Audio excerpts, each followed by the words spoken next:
तो आज हम लोग इंग्लिश ग्रामर का एक टॉपिक, एक पार्ट है सेंटेंस। आज हम लोग उसको जानने का प्रयास करेंगे। हम लोग कोशिश करेंगे कि सेंटेंस को हिंदी में तुलनात्मक रूप से अध्ययन करें।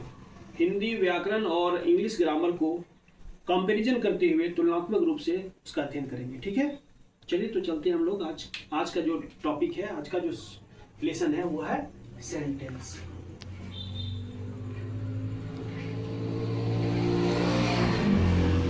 What is sentence?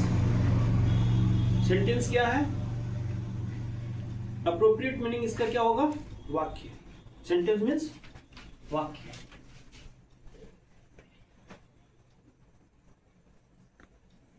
सेंटेंस का मतलब होता है वाक्य। सबसे पहले हम लोग जानने का प्रयास करेंगे इसका definition. Give the definition of sentence in English.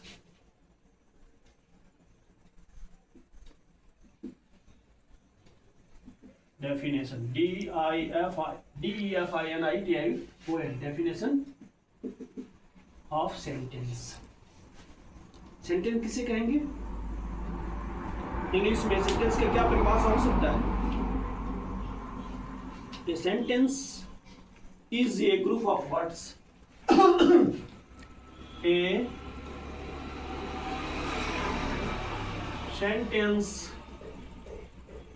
is a group of words which makes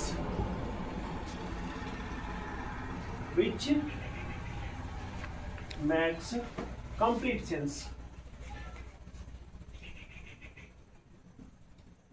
Complete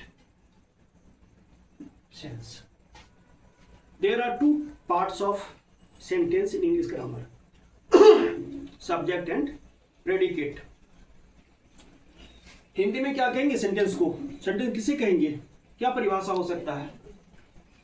वाक्यों का वैसा समूह, नहीं, शब्दों का वैसा समूह जिसका एक विशेष अर्थ हो, एक कंप्लीट अर्थ हो, तो हम उसे वाक्य कहते हैं। ये क्या है? शब्दों का समूह है। इसमें बहुत सारे शब्द मिलके बनते हैं, नहीं? शब्दों का वैसा समूह जिसका पूरा अर्थ हो,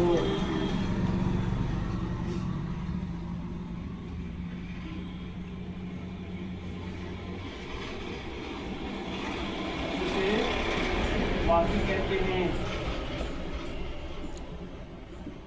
उसे क्या कहते हैं? इसमें क्या होना जरूरी है एक वाक्य के लिए? सब्जेक्ट का होना जरूरी है और एक प्रेडिकेट। वाक्य में जिसके बारे में जो कुछ कहा जाए, जिसके बारे में बात हो, उसे सब्जेक्ट कहते हैं, और सब्जेक्ट के बारे में जो कुछ बातें हो रही हो उसे प्रेडिकेट कहते हैं। जैसे एग्जांपल लेते हैं हम लोग, एक उदाहरण लेते हैं तो स्पष्ट हो जाएगा। क्या हो जाएगा उदाहरण?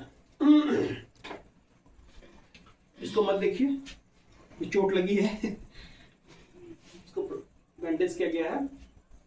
एक उदाहरण लेते हैं, सिंपल सा सेंटेंस लेते हैं।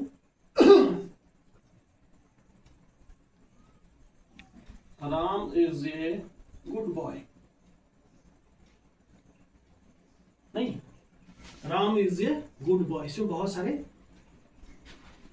क्या है? ग्रुप ऑफ वर्ड्स है। यह भी एक वर्ड है, ये भी है, ये भी है, ये भी है, और ये भी है। अंत में फुल स्टॉप। तो ग्रुप ऑफ वर्ड्स है। सेंटेंस क्या है? Group of words. अब देखेंगे हम कि क्या इसका पूरा मीनिंग है। Ram is a good boy. Ram एक अच्छा लड़का है। इसी को यदि हम उल्टा पुल्टा करके लिखें, अरेंज वे में ना रहे, तो क्या वो सेंटेंस माना जाएगा?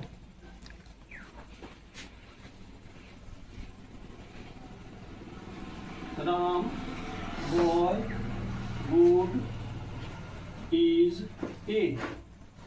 सारी चीजें पहले वाले सेंटेंस में जो भी चीजें थी लगभग सबको यहाँ लिखा गया है, लेकिन यह अरेंज वे में नहीं है, ये अप्रोप्रिएट प्रॉपर वे में नहीं लिखा गया है, अतः यह सेंटेंस नहीं है।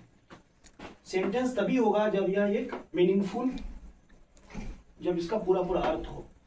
वही चीज यहाँ भी है, राम है तो राम लिखे हैं, बॉय है तो बॉय लिखे हैं, गुड है तो गुड लिखे हैं, इज है इज लिखे हैं, और आ है तो आ लिखे हैं। लेकिन यह एक कंप्लीट सेंस नहीं हो रहा है, इसका पूरा मीनिंग नहीं हो रहा है। It is not a sentence. Sentence तब होगा जब ग्रुप ऑफ वर्ड्स तो होंगे, साथ ही साथ एक मीनिंगफुल होंगे, उसका कोई अर्थ हो। इसको पढ़ेंगे तो स्पष्ट हो रहा है कि यह एक वाक्य है, क्योंकि Ram is a good boy, Ram एक अच्छा लड़का है। अब इसको दो पार्ट में बांट देते हैं। कैसे बांटेंगे? राम और राम के बारे में जो बातें हो रही है,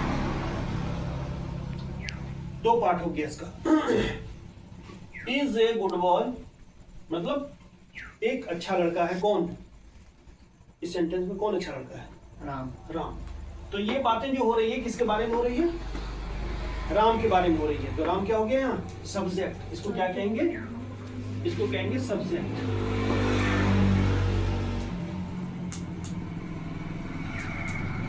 और सब्जेक्ट के बारे में जो भी चीजें हम बताएं, गुण अवगुण अच्छा बुरा जो भी बातें हुई, वो क्या है? इसे कहेंगे प्रेडिकेट। प्रेडिकेट। इन हिंदी सब्जेक्ट को हम क्या कहेंगे? सब्जेक्ट का क्या नाम है?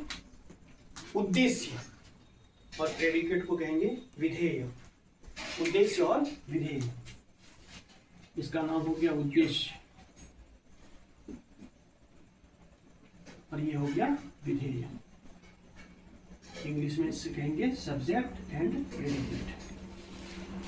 तो सेंटेंस किसे कहेंगे? सबसे पहले हमें ये जानना है कि सेंटेंस क्या होता है। ग्रुप ऑफ वर्ड्स होते हैं, बहुत सारे शब्दों के समूह होते हैं, और साथ ही साथ वह एक मीनिंगफुल होता है, और अरेंज वे में प्रॉपर वे में रखा जाता है।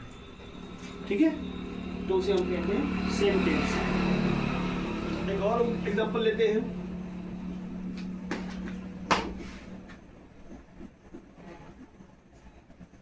I have a car.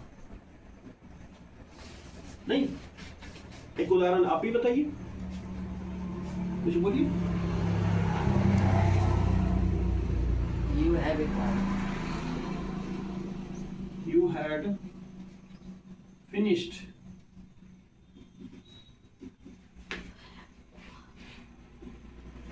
your work.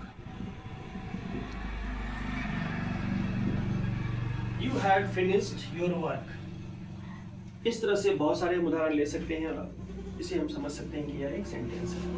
अब हमें जानना है टाइप्स ऑफ सेंटेंस। कितने प्रकार के वाक्य आप अपने दैनिक जीवन में देखते हैं, पढ़ते हैं। कई प्रकार के वाक्य होते हैं। एक होता है जिसे हम स्टेटमेंट कहते हैं, असर्टिव सेंटेंस कहते हैं, छोटे छोटे वाक्य, जैसे Ram is a good boy, you are reading a book. इस तरह से कोई भी सेंटेंस क्या होता है? असर्टिव या स्टेटमेंट कहलाता है। कुछ सेंटेंस ऐसे होते हैं जिससे आदेश दिया जाता है, जैसे please sit down, please come here, please go there, don't cry, please keep silence. इस तरह के वाक्य क्या होते हैं? कमांड या इंपरेटिव सेंटेंस कहलाते हैं। कुछ ऐसे होते हैं दुआ आशीर्वाद के रूप में इस्तेमाल होता है, जैसे हम आपके लिए कामना करते हैं कि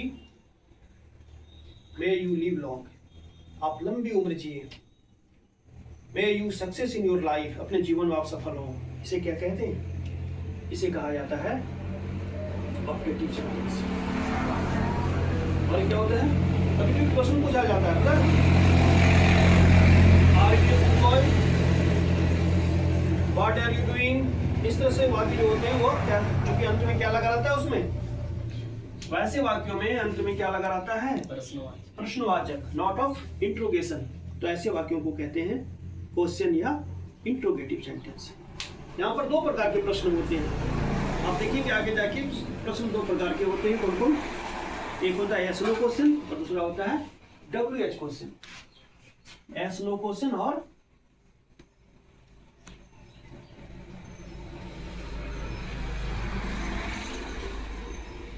और दूसरा हो गया WH क्वेश्चन। प्रश्न दो प्रकार के होते हैं। इंट्रोगेटिव सेंटेंस दो प्रकार का होता है, एक होता है WH क्वेश्चन और एक होता है yes no क्वेश्चन। वैसे प्रश्नों को जिनका आंसर यस या नो में दिया जाए उसे कहते हैं यस नो क्वेश्चन, और जिसका आंसर थोड़ा बड़ा हो उसे कहते हैं WH क्वेश्चन। यह लगभग WH से शुरू होता है, जैसे व्हाट, व्हेन, वेयर, व्हिच, इन सब चीज़ों से जो शुरू होता है। क्योंकि व्हाट, व्हेन, वेयर, व्हिच जो है वह WH से शुरू होने वाला चीज़ है, इसलिए इसे हम क्या कहते हैं? WH क्वेश्चन कहते हैं।